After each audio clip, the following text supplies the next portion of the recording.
Hey guys, it's Mia here, and welcome back once again to another bookish video. Now, I've been hearing a lot on YouTube and other social media about people talking about their fall reads. So I figured I'd take a crack at it and talk about the books that I hope to get done this fall, which is probably going to be a long shot for me because you know I'm a slow reader. That should be a slogan for me at this point. Anyway, the first book you guys already know about, and I have already started, and that is The Broken Window by Jeffrey Dever, I think is how you say his last name. But once again, this book is about, a murder happens at the beginning of the book, and the detective is trying to figure out if it is actually someone he's related to, or if there's something deeper going on, and supposedly there was stuff about a hit that went on, and someone ordered the kill for the object that was taken, and they have to figure out who was the one that actually ordered the hit. At least that's what I think it's about by what the back is telling me. So, hoping to get done with this. I have no idea when, but I'm hoping to. And then I've got Gone Again by Somebody Colvin. They put the sticker over the covers, which I really dislike.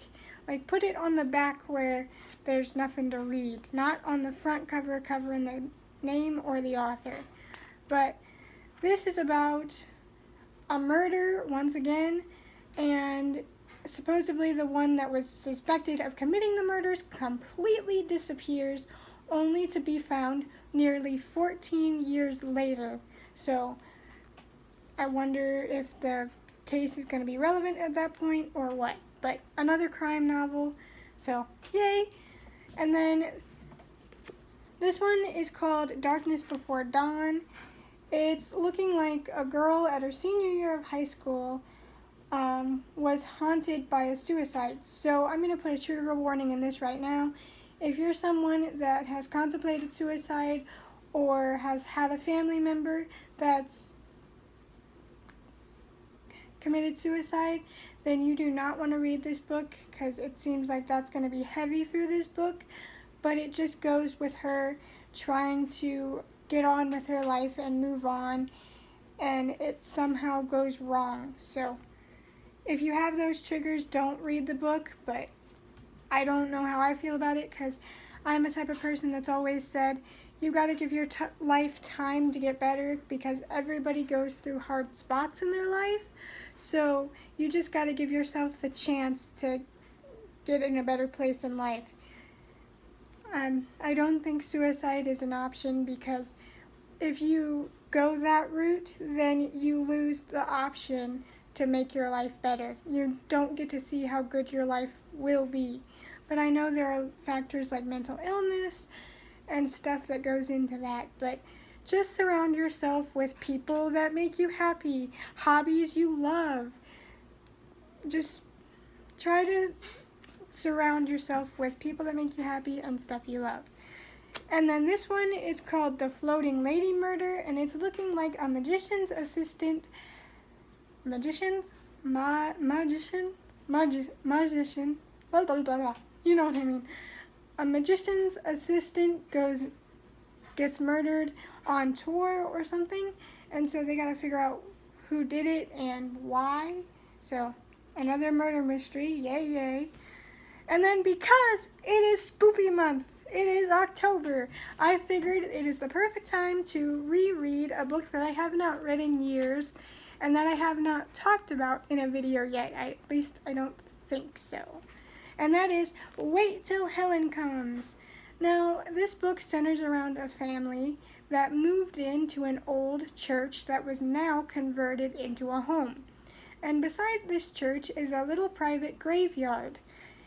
And the kids that live with the family have started realizing that they get creepy vibes and that they feel like they're being watched and that stuff keeps getting moved. And so it's a scholastic book, and it's a good book, at least from what I remember. And I actually have a funny story that goes with this book. So one of my old friends a few years ago came over, and my bookshelf organization was driving them crazy. So they were like, "Can I redo your bookshelves?" And I'm here thinking, well, if you do it in a way I don't like, then I can redo it again. It doesn't matter. It needs redone anyway. So I was like, sure. And she pulled this book off my bookshelf.